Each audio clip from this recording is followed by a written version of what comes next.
I'm Zibby Owens, and you're listening to the award-winning podcast, Moms Don't Have Time to Read Books. Thanks so much for listening to my podcast. If you like what you hear, please follow me on Instagram at Zibby Owens and also at Moms Don't Have Time to Read Books. Today's sponsor is Blueland Cleaning. Blueland is an eco-friendly cleaning products company on a mission to eliminate single-use plastic packaging.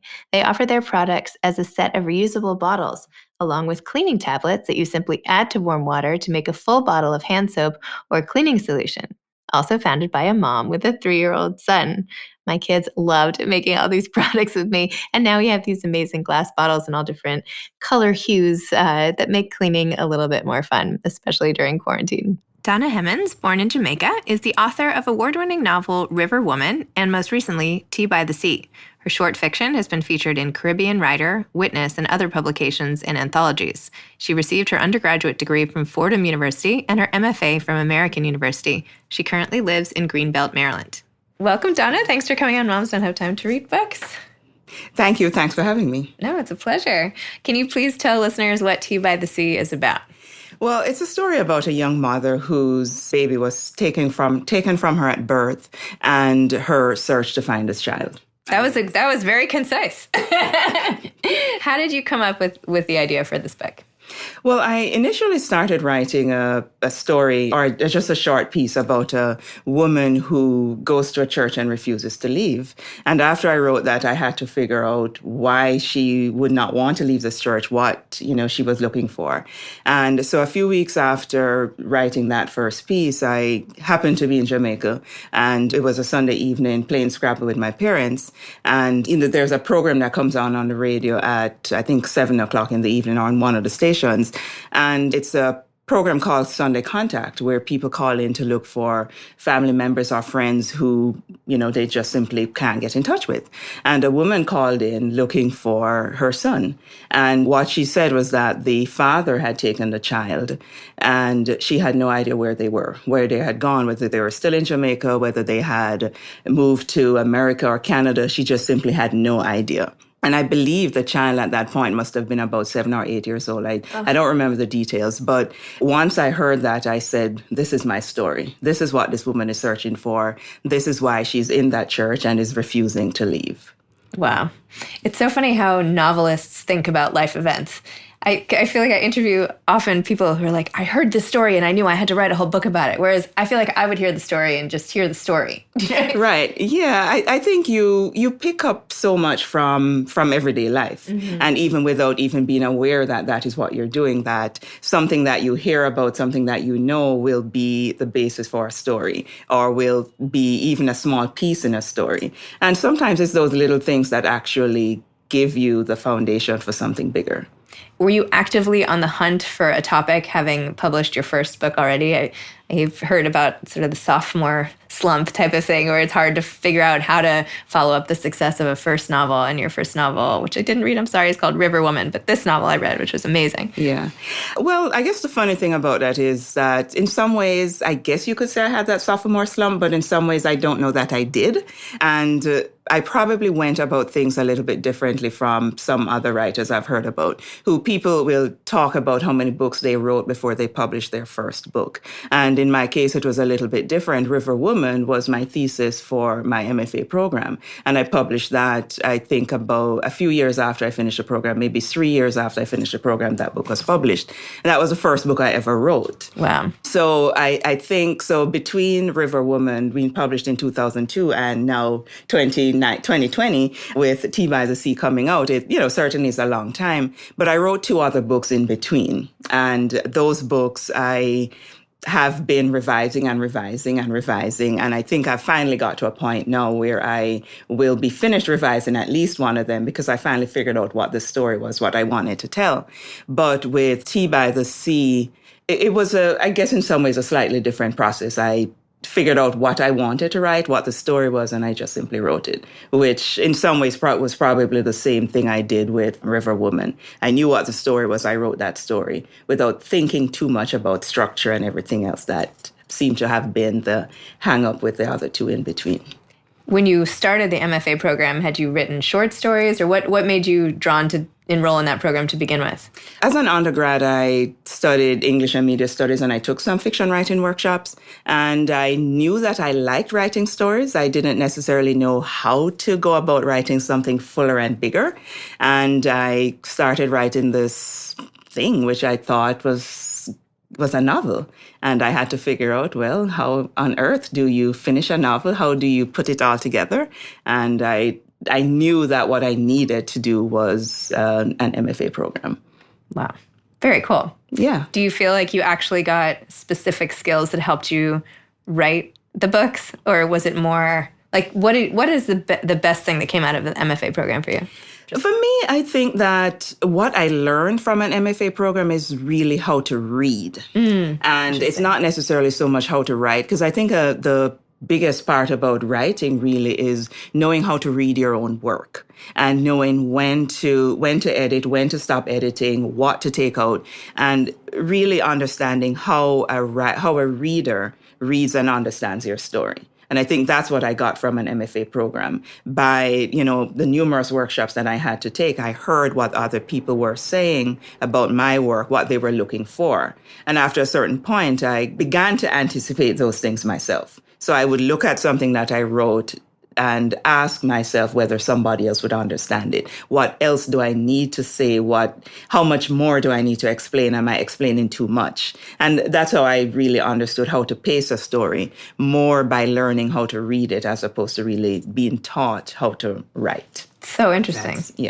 It is. And I think I remember one professor saying at one point where I think I may have had a note or I may have said, well, I knew somebody would ask that question. And I think the response was, well, you're learning how to write because you're beginning to anticipate those things. And I think once you get to that point, you have a better understanding of your own story and what it should be doing.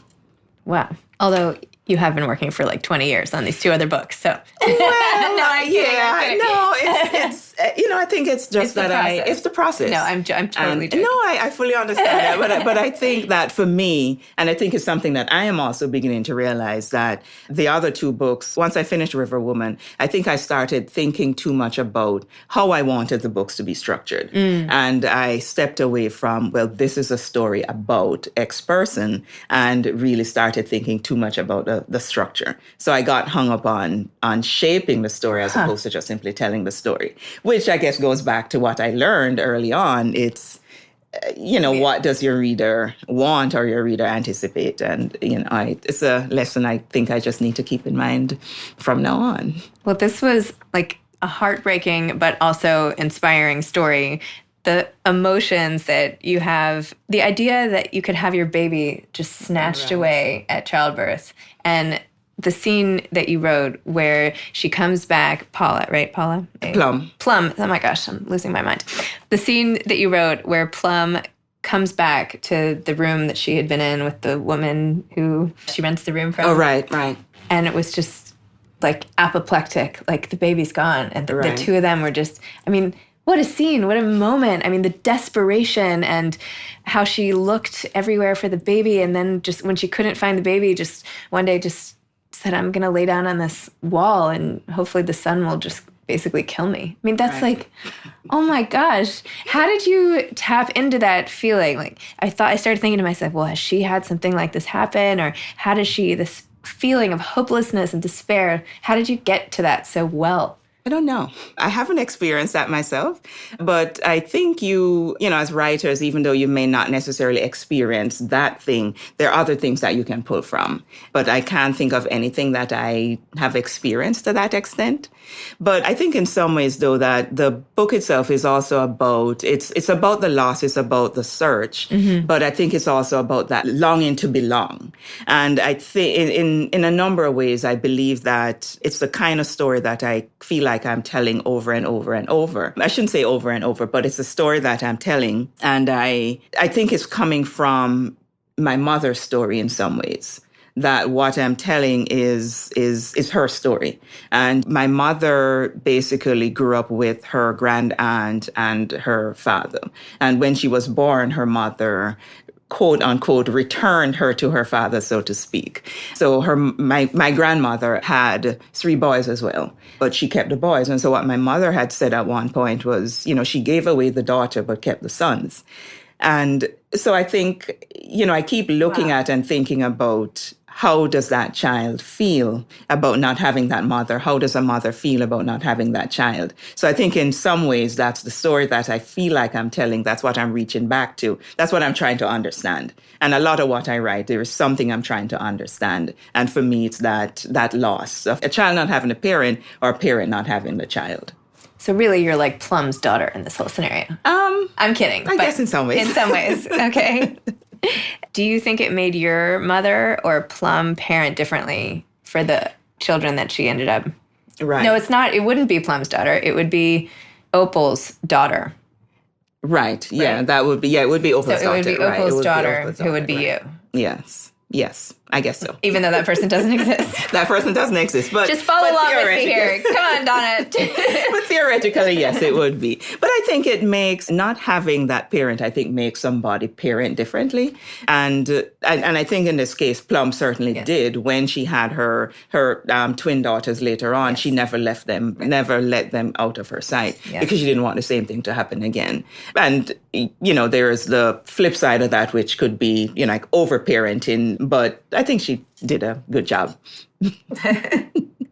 So when Plum first gets back to Brooklyn, so she was in Jamaica, her parents had sent her there. I don't want to give away the whole book, but she was sent there by her parents in a form of abandonment she felt. They thought it was for her own good, and so kind of stranded her there. But then she came back and she had lost her daughter. She was very young, 17 when she had her baby.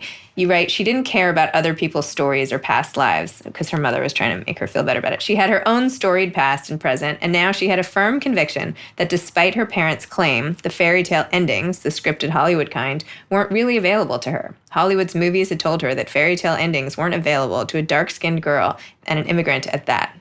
So tell me a little more about that passage. Oh, and then she gives up all her dreams and says she wants to settle for a simple, ordinary dream, a job that paid for food and shelter. Right. I think, there are 2 parts to that. One is that there is, for so many of us who are not accustomed to seeing ourselves in, represented, whether it's in literature or in, in movies from Hollywood, we have a different viewpoint of the stories that are told. And I'll tell you, when one of my nieces was about 3 or 4 years old in preschool, one of her friends told her that she couldn't be a princess because princesses don't look like her. And, it's something that children internalize from a very young age. And it was surprising. I don't know that any adult told that child that was the case, but that was something she internalized based on what she saw. So if a child, and I think that girl, she was either white or very light-skinned. But if she was internalizing it and she saw herself there, then imagine what it is for a person who is, darker skinned, who does not see herself at all. So that was one piece of it, that I think that Plum had grown accustomed to not seeing that, had grown accustomed to seeing stories of success for somebody else who didn't look like her. But she also saw her parents working very, very hard. And I think at one point in the book, she talks about not being able to go to dance classes because her parents were always working or always tired. So for her, it's a different reality. And the second piece to that is something somebody told me at one point, was that, you didn't have to like a job. You just simply had to do a job in order to get by, because that's all that you wanted, enough money to be able to live your life. But my approach is just completely different, because I think I need to enjoy whatever it is that I'm doing. But I think that's the reality for some people, where you are an immigrant and that is your sole role here, is to make enough money to either send back home to take care of your family members or your relatives, or to make enough money so that you can then go back home at some point to live your life in your home country. And that was what Plum was seeing around her, was living with. So for her, it wasn't about dreaming and trying to be something. It was about just simply trying to exist at that point. So much had already been taken away from her that she didn't see how she could continue to dream. Interesting. By the way, I never felt like I looked like a Disney princess either.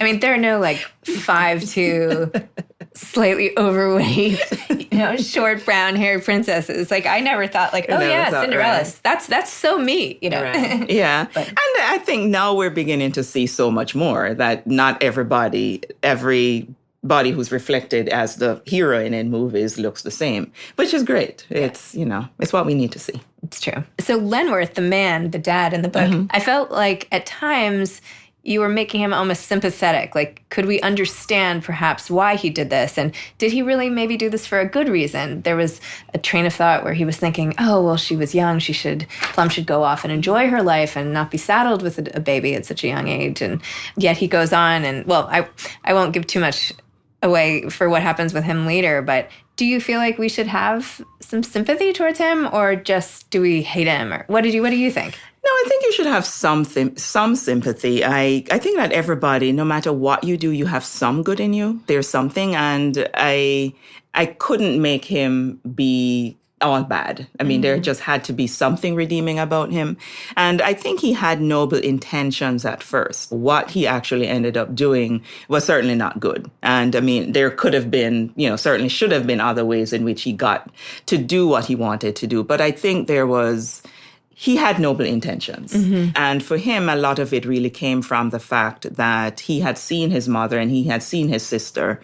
Their lives in some ways stopped because they, one, had children or they were depending on a man for support. And he wanted Plum to not become his mother and not become his sister. And that's noble. I mean, I have to admire somebody who thinks like that. But at the same time, what he did and how he went about doing it, I think ended up being the opposite of what he intended.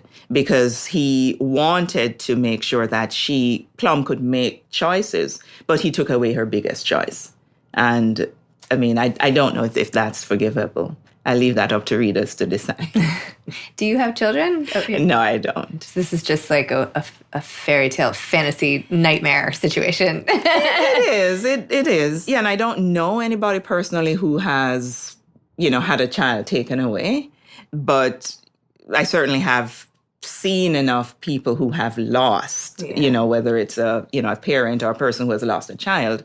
And I've seen how they respond to that and how they deal with that. So tell me a little more about your writing process when you're sitting down and going over and revising and all of that. Are you at a coffee shop? Are you in bed? Like, give me a visual. No. How do you write? And do you have like papers everywhere? Or is it all the structure in your head?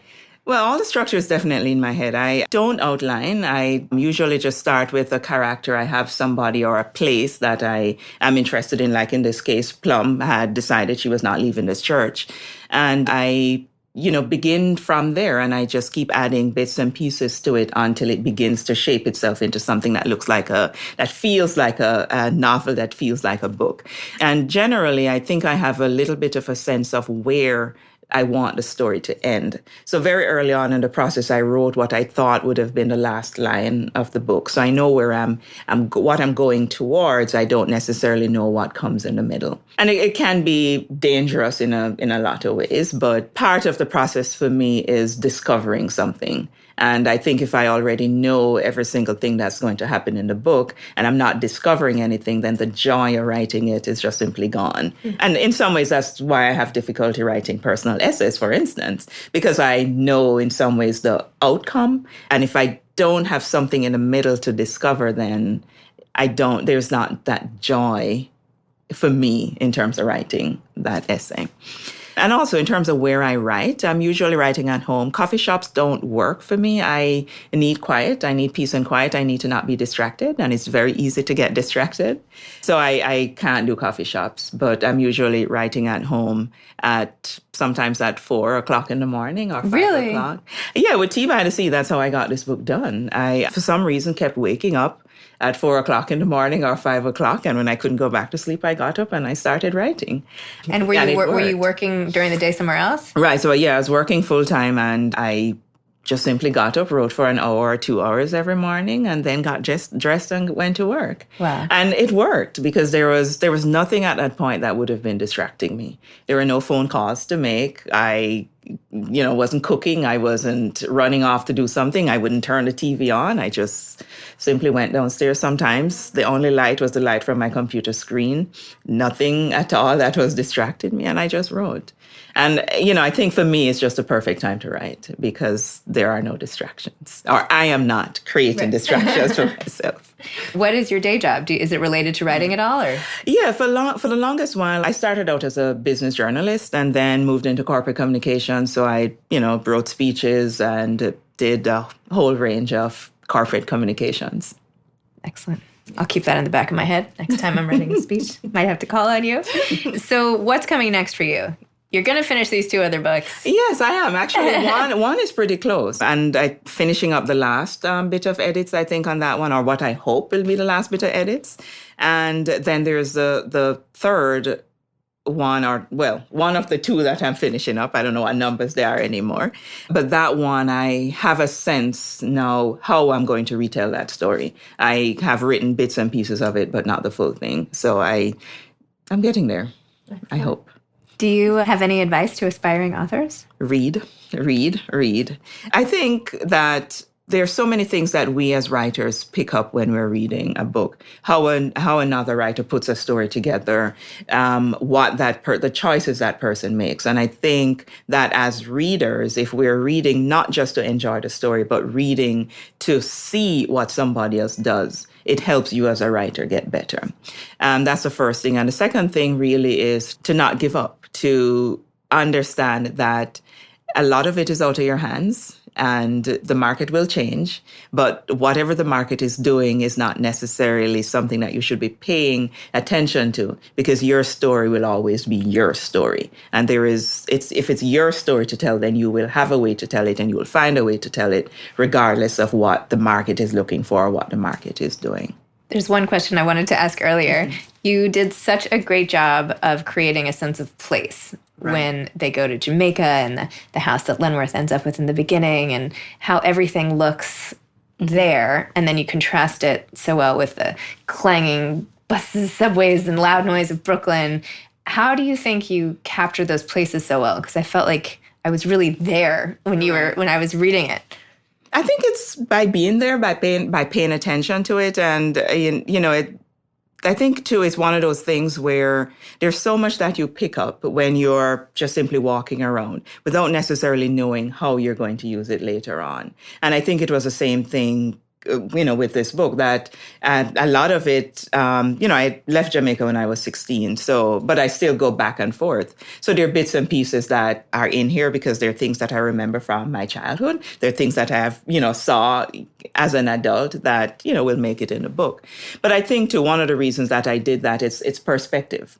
Plum has the perspective of Jamaica as somebody who was just visiting Jamaica and somebody who lived there. So some of the things that she talks about are things that visitors would be seeing. Your average everyday Jamaican is not looking at the color of the sea. When you're coming down, you're winding down a mountain, you're more concerned about the road itself and what the other drivers are doing. You're not necessarily looking out to see how blue the sea is or the skyline. But Plum was able to see that because she is a visitor at some point. And she was also able to see some other things about Jamaica because she lived there. And so she had observations that a visitor wouldn't have.